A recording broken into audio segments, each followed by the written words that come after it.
Hola amigos, ¿cómo están? Hoy en AVE Resiliencia tenemos al maestro Enrique García Díaz.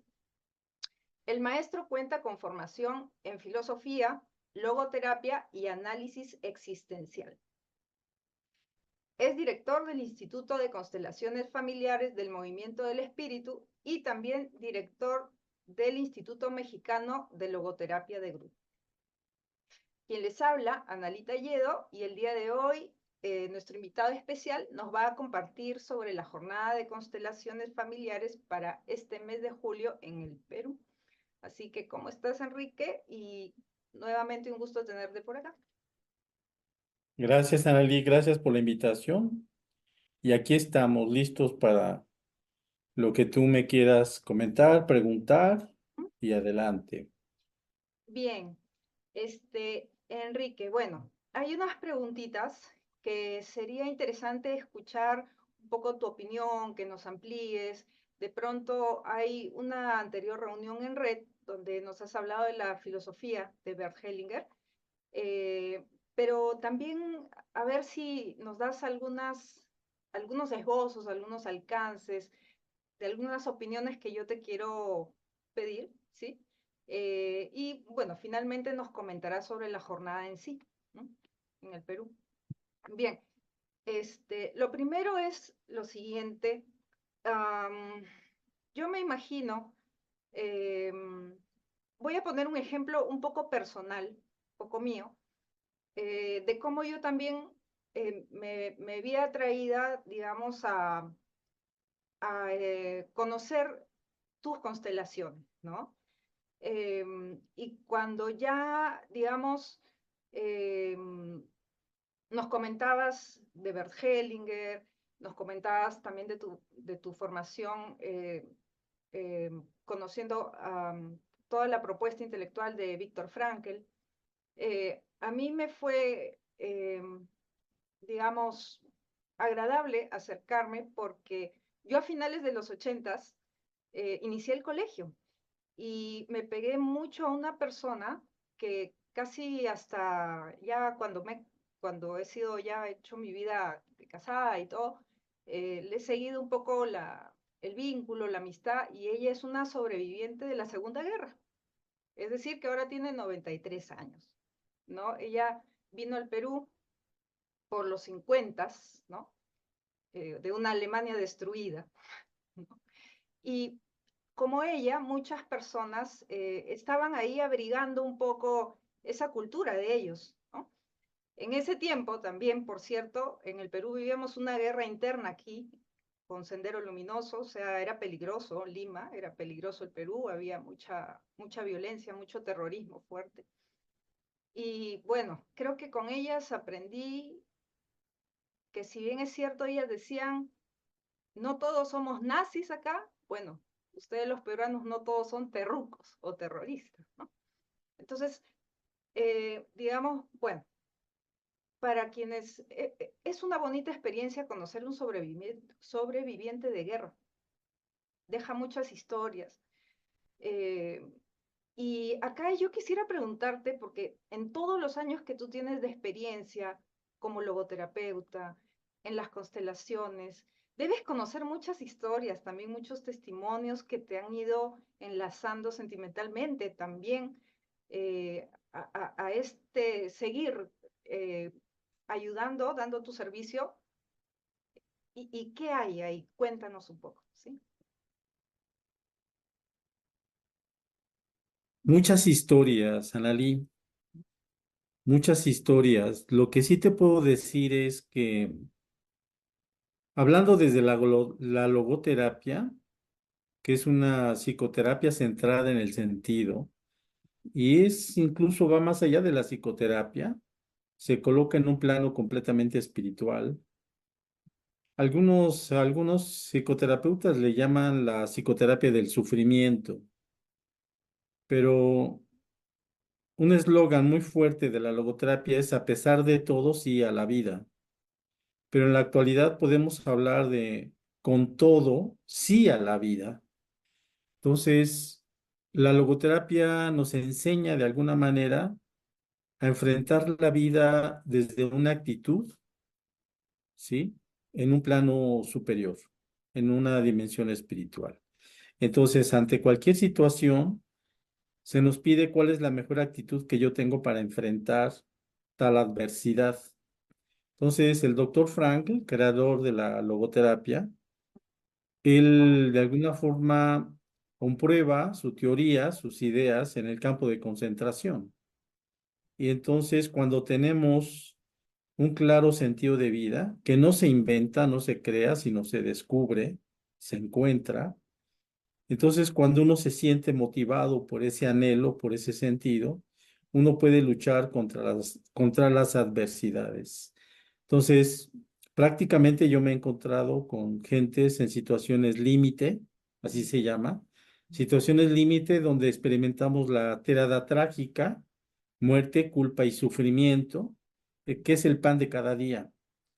Sin embargo, combinado con las constelaciones familiares, te puedo decir que con las constelaciones tomamos la vida, ¿sí? Tomamos la vida que nos viene de los padres, ¿sí? Y reconocemos y honramos a los ancestros. Pero con la logoterapia movemos toda esa fuerza que hemos tomado de nuestros padres para decir un sí a la vida. Entonces, tomar la vida y vivir con sentido viene siendo una fusión entre las constelaciones y la logoterapia. Hay muchos puntos en común, aunque obviamente Bert Hellinger es cristiano católico y Viktor Frankl es judío, ¿sí? Ujú.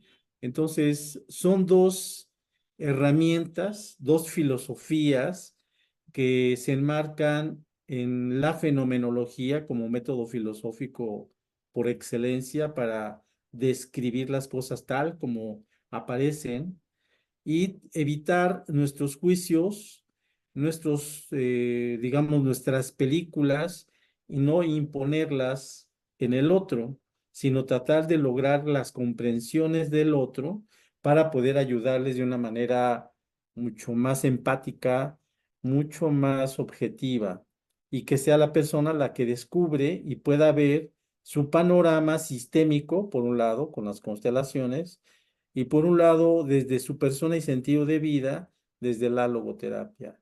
Entonces, para mí ha sido una fusión de ambas, al igual que el análisis existencial contemporáneo de Alfred Lengle, al igual que la sabiduría ancestral. Entonces, estoy hablando de una chacana, ¿sí? Con cuatro elementos fuertes, que es el sentido de vida que viene de Viktor Frankl, que viene siendo la persona, desde las motivaciones fundamentales de la existencia de Alfred Lengle, y las constelaciones familiares de Bert Hellinger, así como la sabiduría ancestral. Entonces, desde estas cuatro vertientes, uno puede hacer un trabajo más integral y más integrativo con la persona y el sistema en cuestión. Efectivamente, me ha tocado ver historias dolorosas, ¿sí? Desde muchas perspectivas. Y bueno, lo que se trata es de servir al otro para que encuentre su sentido dentro de todas las adversidades y pueda meter el orden básico elemental para que el amor pueda fluir al interior de su sistema. Entonces, te podría hablar de casos muy concretos, familias muy concretas, pero no creo que sea el caso de ponerlos en cuestión. Pero sí, obviamente me han tocado vivir una infinidad de eventos, de personas con situaciones difíciles, a las cuales eh, no les queda otra más que seguir con un sí a la vida, con todo lo que cuentan, con todo lo que tienen. Entonces, despertar la voluntad de sentido, tomar la vitalidad de los papás y mirar de frente, el elemento que yo veo en común es que se mueven en un plano superior, se mueven en un plano completamente espiritual. Entonces son psicoterapias que más que psicoterapias son filosofías de vida que nos ayudan y nos permiten mirar con otros ojos, tener una mirada diferente a como nos han venido enseñando y que nosotros hemos venido aprendiendo, que nos ha limitado de una manera, digamos, muy sesgada que nos quita todas las posibilidades de mirarla de otra manera a la vida misma. Mm, sí, justamente algo de eso también te iba a preguntar, porque la vez pasada clarificabas, ¿no? Que trascendía a ser más que una psicoterapia, no solo quedar en el nivel de psique, sino lo llamas incluso las constelaciones como una filosofía terapéutica, ¿sí? ¿No? Que busca un alcance de ayudar a una evolución espiritual. Y aquí también quisiera escuchar tu opinión porque siempre decimos, ¿no? Busca la psicoterapia porque la psicoterapia reeduca, ¿no? Pero hoy en día los sistemas educativos están en crisis, se necesita mucho cambio y ya no es un solo tema de aprender, sino también de desaprender. Parece una pierna y la otra, ¿no? Aprende, desaprende. ¿Qué nos puedes compartir al respecto? Definitivamente tenemos que desaprender lo aprendido.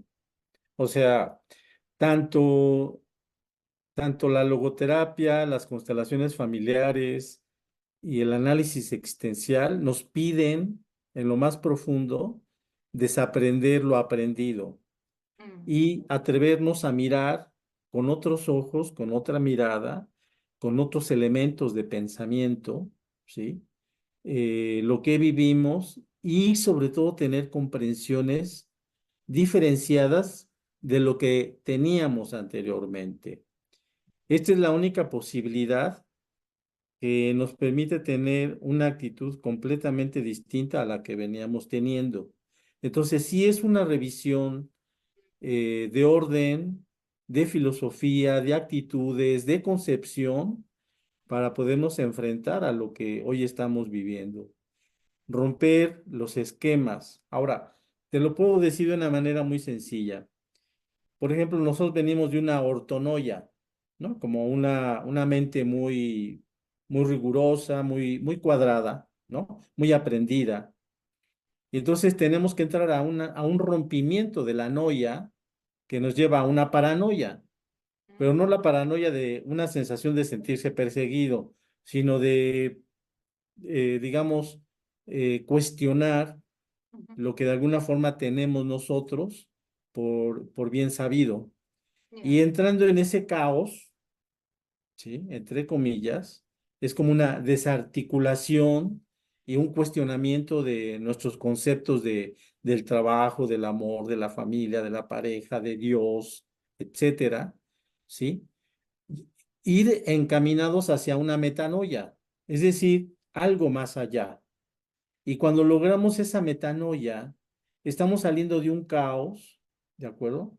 Un caos interno que que nos hace tener unas comprensiones completamente distintas y muy acercadas o muy cercanas a una cosmovisión superior, en donde ya no hablamos de un universo, sino de un multiverso, ¿sí?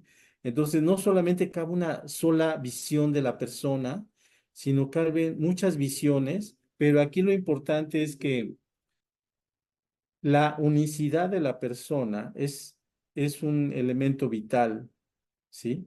Nadie, o sea, es decir, no hay dos Analí, mm, ¿sí? No hay dos Enrique. Es decir, cada quien tiene que encontrar su unidad y su totalidad dentro del todo, dentro del universo.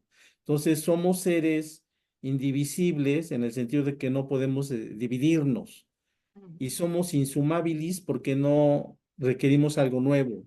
Simplemente es descubrir lo que ya está ahí como destino, como persona, como lo esencial de cada quien. Entonces, una tarea a nivel personal es que cada quien tiene que descubrir su esencia como una unicidad y por lo tanto tiene que descubrir su sentido de vida y por lo tanto también tiene la misión, la tarea de meter orden a su vida, a su sistema, para poder ver y vislumbrar lo que le toca vivir mm, y entrarle con ganas, entrarle con vitalidad, entrarle como su único camino.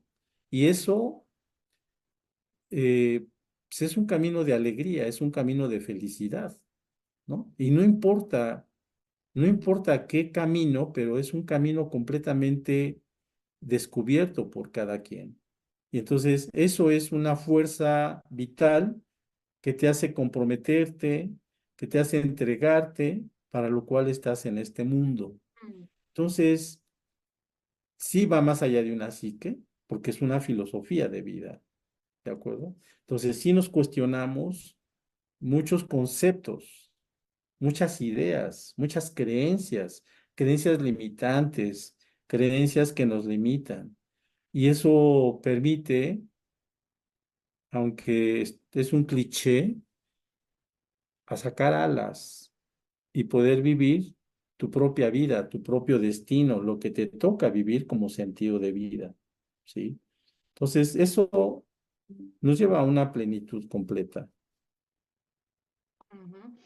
Y bueno, en esta jornada veo que uno de los temas que vas a tocar es vivir sin miedo, tomar tu lugar y tomar decisiones. Y yo me acordaba que en una anterior reunión hablabas de estos niveles de conciencia que plantea Bert Hellinger en su filosofía, ¿no? Estos niveles, el personal, familiar, espiritual. Pero en este mundo caótico, bueno, siempre ha sido caótico, pero claro, ahora de pronto con tantos cambios y genera esta velocidad y el cambio constante genera una alta incertidumbre, ¿no? De repente, pues, está más intensivo, ¿no? Vivir sin miedo. Wow. Bueno, de hecho, hay dos conceptos claves, que es, que es riesgo e incertidumbre en la vida. Mm, Entonces, muchas veces por no arriesgarte, te quedas detenida, ¿no? Te quedas detenido. Entonces, no te arriesgas a lo que la vida tiene. Queremos dar, como decimos acá en México, paso con guarachazo, ¿no? Es decir, queremos piso firme, queremos incluso que nos adivinen si me va a ir bien, ¿no? De ahí esa necesidad de la lectura de cartas, los oráculos, todo eso, que es válido. Pero también tu conciencia te conecta con algo superior que te dice, arriesgate, hazlo. Entonces la palabra de hazlo, hacer, ¿sí? Es una forma de saber que por ahí va el camino. No puedo saberlo a priori, tengo que saberlo a posteriori. ¿Sí? Pero debe de haber esa capacidad de arriesgarse, de hacerlo. Y si te equivocas, pues corriges, ¿sí? Y la otra es la incertidumbre, ¿sí? Queremos siempre certezas, queremos siempre que las cosas sucedan para bien, pero la vida no es eso. La vida tiene todo, tiene altos, bajos, oscuridades, luminosidades, pero lo que importa es la actitud con la que tú enfrentas las situaciones. Hay etapas oscuras, hay etapas muy iluminadas. Entonces, ¿con qué actitud? A veces cuando son etapas muy iluminadas, pues nace la soberbia, por ejemplo, ¿no?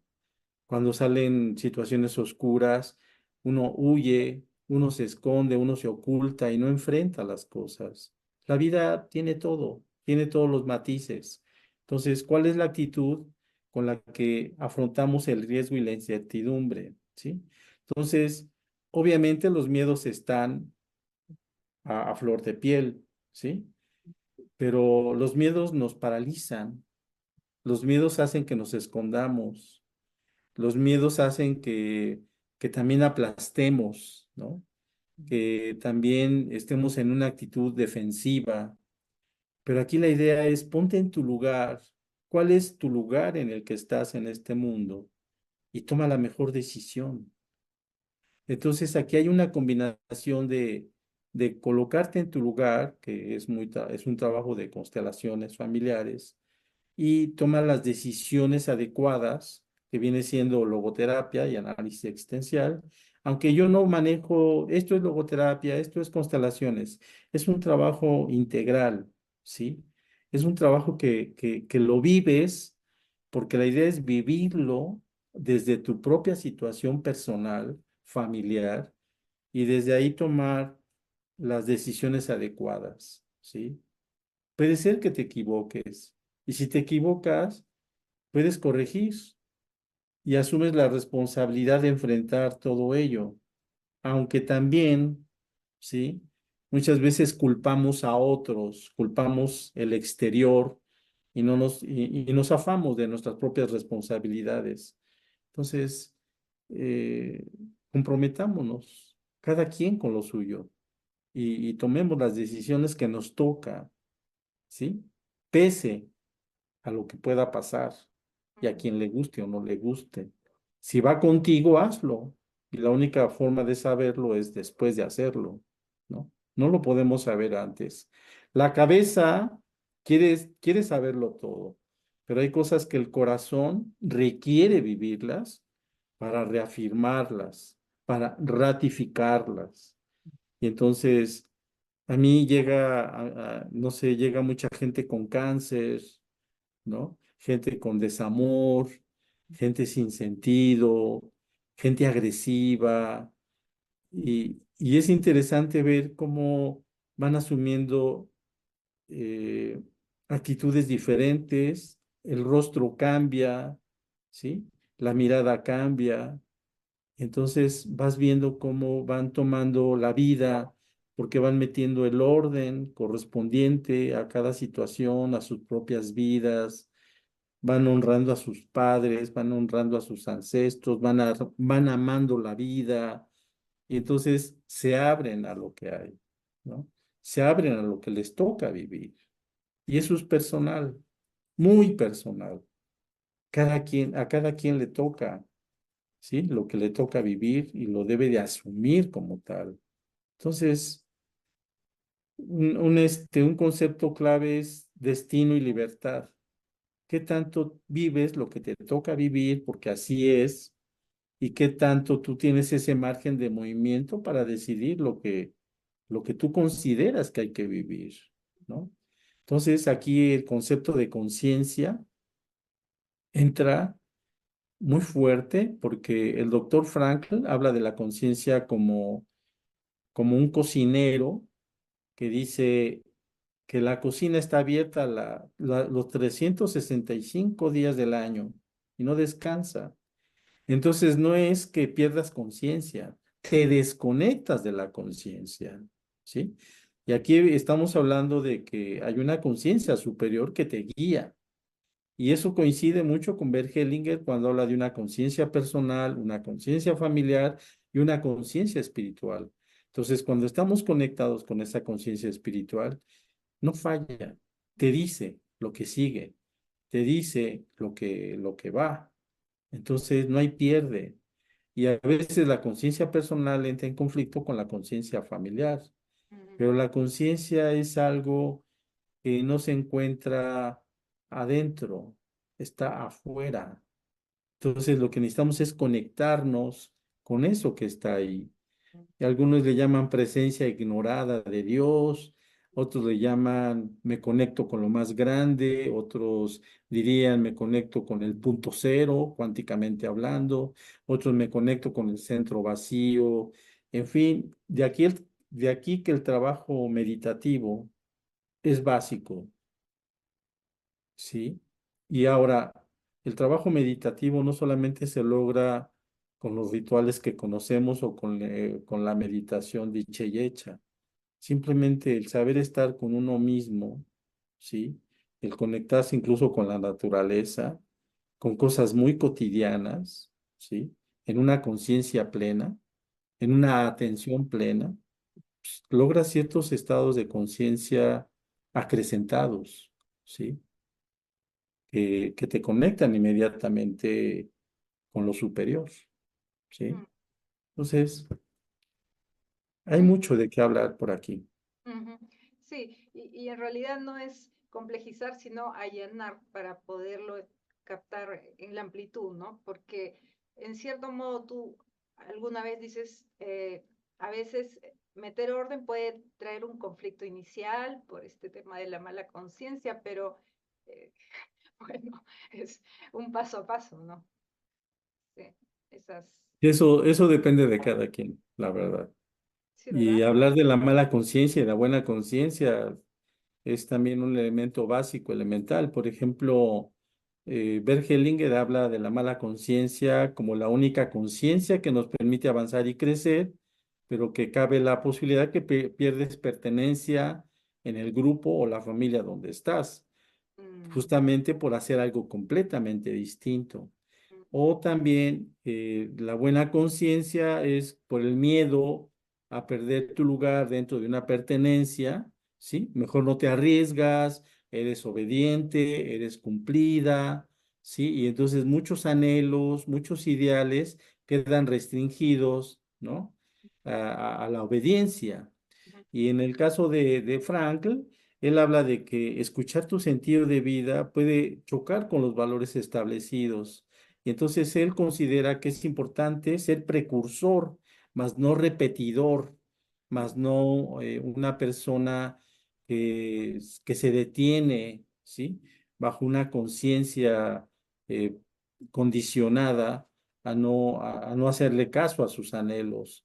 Entonces aquí esa es la lucha que cada persona tiene por vivir haciendo lo que anhela y lo que le toca vivir como un destino dado. Entonces, yo admiro mucho la gente que se arriesga, la gente que se atreve a romper esquemas y se aventura a lo nuevo. Obviamente cabe la parte ética, ¿no? De no lastimar y no dañar. mm, Entonces ahí está el arte también de cómo poderlo hacer, qué decir ante algo que no estás de acuerdo, cómo poderle hacer, y entonces ya entra la creatividad también, ¿no? mm, O entra la parte artística también. Entonces, yo creo que eso es muy, muy básico mm. Y para quizá, todo y para cada uno. y esa mala conciencia, pues también tiene esta esencia de postura crítica que es tan importante y que la educación la mata bastante, porque castramos bastante desde chico. Sí, sí, la educación sea, bueno, te diré que la educación y en cierta parte la familia, la sociedad, ¿no? La cultura establecida Sí. y pues bueno, los grandes precursores, los grandes creadores, los filósofos, los pedagogos creativos, etcétera, han roto, ¿no? Han roto Sí. paradigmas, ¿no? Han roto paradigmas y se han abierto a algo nuevo, nos ofrecen posibilidades de ir creciendo. Y yo Ujú, creo que la idea es esa, de ser, de aportar creativamente nuevos caminos, ¿no?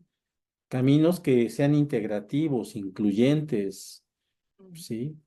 Y sobre todo en la modalidad de cómo se transmiten ujú, eso. Porque mira, yo he escuchado tanto que se habla del amor y del amor y del amor y del amor, pero no hay una actitud amorosa, firme, contundente. La actitud amorosa no debe ser melcochosa, no debe ser embarrunada ahí, ¿no? Como tú puedes y tú puedes. No, o sea, debe ser comprensiva y también confrontativa también, Creo que para la que culpa salgas la de tu tienen de confort. repente en México las rancheras, acá en el Perú los valses y los boleros. Son muy malos. Bueno, pero te digo algo. Por ejemplo, no sé, Chabuca Grande es una compositora universal, ¿ah? Y ella se divorció en esas épocas de antaño aquí. Y acá hay una biografía muy bonita que uno la encuentra en YouTube. Y ella odiaba todos los valses y los boleros porque hablaban de amores tanáticos. Y empezó a hacer composiciones a la flor de la canela, otros, y revolucionó. Wow, se apagó tu audio. Prender el micrófono. Sí, te digo que a Chabuca Granda yo la admiro mucho. Ciertamente, no solamente su voz, sino el contenido de lo que cantaba, ¿no? Ella Entonces, modificó. sí, sí hay artistas que han revolucionado mucho con su canto, Sí. pintores, poetas también. Me gustó porque ella decía que sufrió mucho con su divorcio Sí. y ningún vals la consolaba, la hacían deprimirse más. Entonces dijo, mejor invento los míos y le empezó a cantar a otros elementos lindos, ¿no? Sí, ahí, por ejemplo, la actitud del sufrimiento, cómo resolvió el sufrimiento, con qué actitud lo asumió, ¿no? Entonces no podemos pensar que muchos artistas escriben, cantan, componen, pintan desde el sufrimiento. Es la actitud que tienen para contrarrestar el sufrimiento, ¿no? Entonces, eso es terapéutico.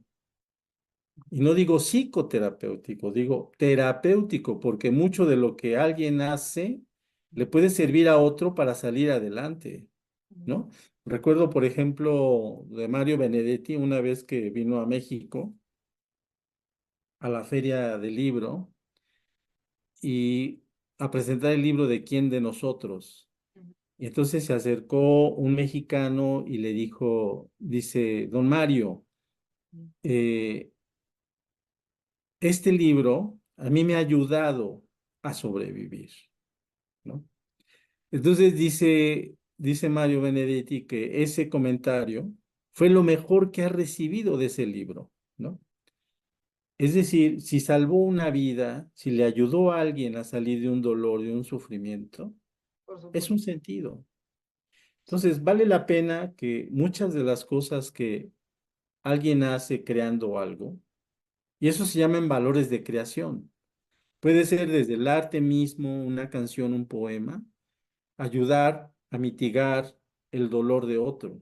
Entonces, le ayuda a darle sentido. Y posiblemente esa es su misión y su razón de vivir. Y obviamente mete orden en un sistema, no solamente en el suyo, sino de otros también. Entonces, es una labor comunitaria, si te das cuenta. Es una labor comunitaria y cotidiana que hay que estar haciendo diariamente. Y aquí, pues sí, cuidado con los egos, ¿no? Porque hay mucha gente que se echa encima, ¿no? Logros personales para aparecer como yo salvé, yo ayudé, pero a veces uno tiene que pasar desapercibido en este acto de autotrascendencia y de ayuda hacia otros y no pregonar lo que uno hace, porque lo que buscamos es un bienestar. Por ejemplo, siento yo que hay animales que hacen mucho por la naturaleza y no se jactan de hacer lo que hacen para que haya oxígeno, ¿no? En fin, no sé, es como llevar todo este pensamiento a otro nivel, llevarlo al nivel de la naturaleza, del cosmos, no solamente quedarnos en la parte humana. Por eso las constelaciones están yendo cada vez más lejos, ¿no? Haciendo constelaciones de la naturaleza, haciendo constelaciones con los animales. Y creo que también la logoterapia va mucho con la gente que hace algo por los animales, por ejemplo, ¿no? Le da sentido a su vida, ¿no? Entonces, hay De mucho cada vez más porque ya miramos cosas que no mirábamos antes. de hecho, yo Pues creo que bueno. habrá que constelar más naturaleza porque creo que se está vengando de las cosas que hacemos. Sí, mira, yo recuerdo que en Huancayo, allá en una de las ciudades de Perú, constelábamos los huaicos, Ujú. los deslaves, y la tierra lloraba a gritos, ¿sí? Lloraba, así lloraba de toda la deforestación que se hace, ¿no? México ni se diga con los incendios también. Bien, Enrique, nos contabas que habían hecho una constelación de la naturaleza y la Tierra. Sí, te decía que la naturaleza habla en las constelaciones. Y nos abre la perspectiva, la mirada de poder escuchar la naturaleza. También las mascotas, los animales hablan también, ¿sí? Entonces, hay elementos que le llamamos elementos abstractos que nos dan mucha información sobre lo que estamos viviendo en diferentes circunstancias. Entonces, es parte de la misma evolución de las constelaciones.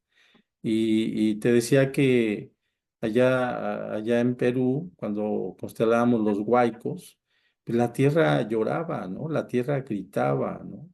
Y todo por la desforestación que sufre, ¿no? Que está sufriendo el planeta, ¿no? Y obviamente lo estamos viviendo ahora con los calores, ¿no? También. Sí, sí. Entonces, yo creo que todas estas herramientas, que es una filosofía para poder tener mayores comprensiones, son gratas estas herramientas que nos permiten armonizarnos con mayor humanidad, ¿no? Como para tener una mirada mucho más abierta, más cuidadosa, ¿sí? Y más amorosa en el sentido real y práctico, ¿no? Entonces, bueno, es un trabajo de conciencia personal, familiar, social, comunitario, que bueno, la idea es que cada vez somos más en este camino y eso es lo grato también, Ujú, ¿sí? Parte de la misión. ujú. Y pues abrigar siempre la esperanza, ¿no? En todo sentido y ponerse en acción, así de escalón en escalón, en el grado de conciencia que sea, pero hay que moverse, ¿no? En todo caso, yo considero eso también, que a veces uno vive metido en su cabeza y no se mueve. Entonces, hay que moverse, ¿no?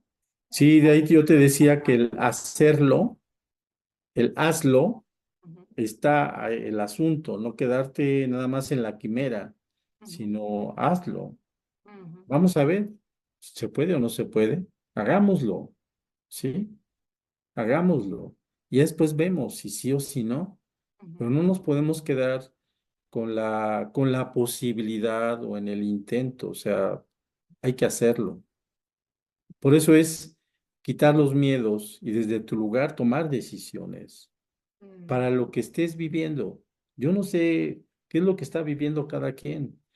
Entonces, dentro de lo que voy diseñando para poder explorar, experienciar, es, es también porque es lo que yo veo en mí y lo que yo veo en los otros y que creo yo que nos va a servir para avanzar, ¿sí? Entonces, desde dónde estoy, si estoy en mi lugar, tomar las decisiones que me toca tomar, ¿sí? ¿Da miedo? Sí, da miedo, por supuesto.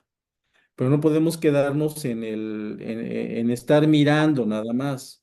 ujú, Tenemos que arriesgarnos, ujú, tenemos que transmutar lo que hay ahí. Entonces, simplemente al transmutar la idea, al transmutar la actitud, al transmutar el sentimiento, la emoción callada, pues ya nos lleva a la acción. Entonces, fortalecer esa voluntad para hacer las cosas, porque estamos detenidos en muchas implicaciones y lealtades con algunos de los ancestros, desde papá y mamá, para empezar. Pero, por ejemplo, me puedo dar cuenta que se muere un abuelo y la persona se puede quedar atorada invisiblemente en una lealtad con ese abuelo y entonces no vive, ujú, no vive lo que le toca vivir en su vida personal, ujú. ¿sí? Y tampoco ni para la familia, ni para una comunidad, ni para el planeta mismo. Entonces, cuando resuelve esa lealtad invisible, esa intrincación o implicación, toma la vida, ¿sí? Se libera de ese pasado o de esa conexión con el ancestro y se lanza con sentido a su propia vida. Y no importa que en el intento la muerte está ahí, porque la vida y la muerte están ahí, en su diario vivir. Entonces, qué rico está, qué rico estar viviendo lo que uno anhela y que uno está dispuesto a morir por eso que a uno le gusta hacer. Porque la muerte de todos modos llega, ¿sí? Pero es interesante saber qué motivos uno tiene para seguir viviendo y haciendo lo que le toca vivir, ¿sí? Que hasta vale la pena arriesgar la vida, Sí, claro. que vale la pena ir por ello. Sí, en realidad una vida así sin sabor, pues no sé cuánto se pueda durar con una no depre. Completamente de acuerdo. Sí. Bien, Enrique, entonces, bueno, todo esto también seguro se verá en esa parte de la jornada. Hay una que se llama uno de estos días, vínculos y enredos en la familia. Voy a pasar este PowerPoint para que tú mismo lo compartas, cuentes qué es lo que traes. Ya, a ver. Sí, mira, ahí están los talleres. En los talleres las personas constelan temas que tienen, ¿sí? Ujú, En las que están. O sea, todo el taller es del 6 al 8. Entonces, terminando el curso, hacemos constelaciones con temáticas que las personas llevan, ¿sí? Ya después del curso. Entonces el 6, el 7 y el 8 son completamente el taller de constelaciones. Y ahí está el vivir sin miedos y tomar tu lugar y tomar decisiones. Va a ser un taller bastante exigente porque es contactar los miedos, saber dónde estás parada, tomar tu lugar dentro de la familia, dentro de ti misma, ¿sí? Y dentro del universo y desde ahí tomar decisiones con voluntad de acuerdo a lo que la vida te pide, ¿de acuerdo? Y el otro, el de los vínculos, el anterior, el otro taller, ¿sí? El de los vínculos con la familia y los enredos, es exactamente para desatorar, desintrincar esas ataduras que te impiden lanzarte sin miedos a la vida. Entonces, los dos cursos están sumamente entrelazados, ¿sí? Para hacer un trabajo complementario. Y obviamente, si de esto se desemboca en un tema que te toca trabajar, pues lo puedes trabajar en los talleres abiertos, ¿sí? Donde acuden todos a trabajar sus temas personales. Entonces, también iré a Huancayo a realizar los talleres con temáticas muy concretas de las personas. Y después el 12 tendríamos un taller donde estamos hablando de las fuerzas del amor en la pareja, ¿sí? Y ahí es un tema que este taller ya lo he dado en otros momentos. Y aquí estaríamos hablando de las leyes, digamos, las leyes que hay al interior de una pareja para que la pareja pueda tener un equilibrio, ¿sí? Y también pueda lanzarse y resolverse. Hay un psiquiatra que habla de que el problema de las parejas es la elección de parejas. Sí, pero también hay leyes Ujú, como la sexualidad, la convivencia, la afectividad, el amor, ujú. el equilibrio del dar y el tomar. A veces la pareja que da demasiado, el otro termina yéndose porque no puede devolver lo que ha recibido de la pareja. Entonces, hay leyes que nos pueden hacer entender o tener mayor comprensión de qué es lo que está pasando en una pareja. Ahora, este taller no está eh, dirigido para que consigan pareja, ¿no? Simplemente, ¿cómo estoy yo en relación a la pareja? Y recuerdo también de una amiga que decía, la pareja llega cuando uno sabe ser pareja, ¿de acuerdo? Entonces, incluso yo soy de la idea de que antes de casarse, Ujú. habría que constelar el linaje de la pareja, ¿no? Tanto del hombre o de la mujer, como para saber los enredos con los que viene la pareja con la que uno se va a casar, porque luego resulta que sin saber más, a Mm. la hora de la convivencia, empiezan a salir todas las implicaciones e intrincaciones y enredos que hay en cada uno. Entonces vale la pena desatorar, ¿no? Desintrincar todos los embrollos que hay, ¿sí? Para poder establecer una pareja estable, Tiene que ¿sí? ser en la parte antes que dice, yo los declaro marido y mujer. Antes, Antes, ahí. antes. Sí, sí. Como estas charlas matrimoniales, pero vete a constelar, ¿no? Y ya después las charlas, ya después te casas, ya después la fiesta. Sí. Entonces, me ha tocado ver parejas que están, que me ha tocado que están en el proceso de constelaciones y trabajan lo suyo. He visto, por ejemplo, una pareja, incluso voy a una boda, allá a Huancayo, por cierto, Ujú, este, con tradición, ¿no? Andina. Y pues bueno, es bonito ver y enriquecidas con las constelaciones. ujú. Entonces es bonito ver cómo se unen, ¿no? Desde esa perspectiva de poner orden a las respectivas familias cada quien, ¿no? Entonces, ese es el tema que se lleva a Huancayo. Y creo que es la segunda vez que escucho ese ritual de amores por allá. Creo que me voy a dar una vuelta. Bueno, Enrique. Ha sido un gusto, lo comparto pronto y estamos a la vista. Muy Cuídate. bien. Pues gracias, Anli. Gracias por la invitación. Chao a todos.